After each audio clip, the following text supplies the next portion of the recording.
Taste the Daily.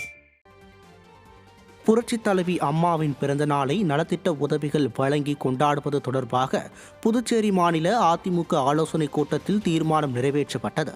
Puducherry AIADMK மாநில செயலாளர் அன்பழகன் தலைமையில் புரட்சித் தலைவி அம்மாவின் பிறந்த நாளை சிறப்பாக கொண்டாடுவது குறித்த ஆலோசனைக் கூட்டம் அதிமுக தலைமை அலுவலகத்தில் நடைபெற்றது. புதுவையின் அனைத்து பகுதிகளிலும் அம்மாவின் பிறந்த நாளை நலத்திட்ட உதவிகள் வழங்கி சிறப்பாக கொண்டாடுவது என்பன உட்பட பல்வேறு தீர்மானங்கள் நிறைவேற்றப்பட்டன. பின்னர் செய்தியாளர்களிடம் பேசிய மாநில செயலாளர் அன்பழகன், தமிழகத்தில் மக்கள் விரோத ஆட்சி நடத்தும் திமுகவை மக்கள் தூக்கி எறிவார்கள் என தெரிவித்தார். இந்த கூட்டத்தில் ஏராளமான அதிமுக நிர்வாகிகள் பங்கேற்றனர். ஆளும் அரசாங்கத்தினுடைய மக்கள் விரோத செயல்கள், அரசு செய்ய வேண்டிய கடமைகள், பொறுப்புகள் அரசு செய்ய தவறியது எல்லாத்திலையும் மக்கள் மத்தியில் கொண்டு செல்லக்கூடிய ஒரு இயக்கமா அதிமுக இருக்குது.